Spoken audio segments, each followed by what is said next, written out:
সালমান খানের জন্য গর্বের সন্তান নষ্ট। বিগ বস 10-এর বাড়িতে যা কখনোই হয়নি তাই হয়েছে গত শনিবার। প্রথমবার কোনো প্রতিযোগীকে নমিনেশন ছাড়াই বাড়ি থেকে বের করে দিয়েছেন সঞ্চালক সালমান খান। তিনি প্রিয়াঙ্কা জগ্গা।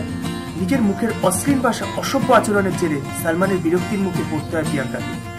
প্রিয়াঙ্কা জগ্গাকে বাড়ি থেকে তাড়ানোর সালমানের সিদ্ধান্তকে যেখানে বিগ বস সমর্থকের একটি বড় অংশ সমর্থন করেছে, সেখানে প্রিয়াঙ্কা এহেন আচরণের পিছনে চাঞ্চল্যকর যুক্তি খাড়া করেছেন প্রিয়াঙ্কা ভাই সমীর। সমীরের দাবি, বিগ বসের বাড়িতে প্রিয়াঙ্কার গর্ভ থেকে সন্তান নষ্ট হয়ে যায়, সেই কারণেই বাড়িতে 4 জন নারীরোগ বিশেষজ্ঞ প্রিয়াঙ্কাকে দেখতে বাড়ির ভিতরে এসেছিলেন। নিজের সন্তানকে হারিয়ে ভেঙে পড়েছিলেন প্রিয়াঙ্কা, সেই কারণেই এহেন আচরণ। বিগ বসের বাড়ি থেকে বেরিয়ে একটি ভিডিও বার্তা দেন প্রিয়াঙ্কা।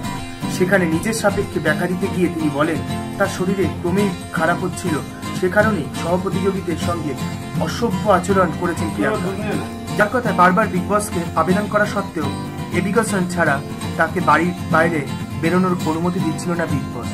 সিক্রেট রুম থেকে বাড়ির ভিতরে ঢুকতে না চাইলেও তাকে জোর করে শোতে ফিরিয়ে আনা হয়। আরও খবর রাখতে এই চ্যানেলটিকে লাইক অ্যান্ড শেয়ার বা সাবস্ক্রাইব করুন।